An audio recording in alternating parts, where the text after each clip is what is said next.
আসসালামু আলাইকুম। আজকে দেখব আমরা কিভাবে এই শেপ থেকে এই লাভ এটা তৈরি করতে পারি। চলেন দেখি। এটা তৈরি করার জন্য আমরা এই দুইটা এরকম শেপ নিয়ে নিব। আলাদা আলাদা শেপ দুইটা নিয়ে নেওয়ার পর এই দুটোকে সিলেক্ট করব। সিলেক্ট করার পর ডিরেক্ট সিলেকশন সিলেক্ট করার পর এখান থেকে টান দিয়ে এভাবে অ্যাডজাস্ট করে দেব। তারপর এই দুটোকে সিলেক্ট করে শেপ বিল্ডার টুল দিয়ে অল্টার ধরে এটা রিমুভ করে দেব। অল্টার ধরে এটা রিমুভ করে দেব।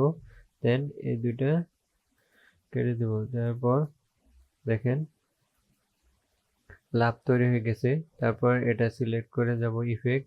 ইফেক্ট থেকে ডিস্ট্রয় ট্রান্সফর্ম, তারপর ট্রান্সফর্ম। এখান থেকে আমি যদি এটা 90 এটাকে 90 করে দেব। দেন এখানে 6 ডিগ্রি, তারপর এখানে কপি 16 দিয়ে দেব। দেখেন তৈরি গেছে। দেন ওকে। দেখেন আমাদের শেপটা তৈরি হয়ে গেছে।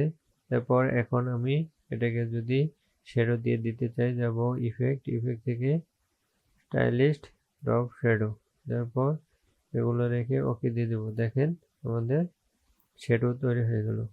ভিডিওটি ভালো লাগলে অবশ্যই সাবস্ক্রাইব করবেন এবং লাইক কমেন্ট শেয়ার করবেন। সবাইকে ধন্যবাদ। আসসালামু আলাইকুম।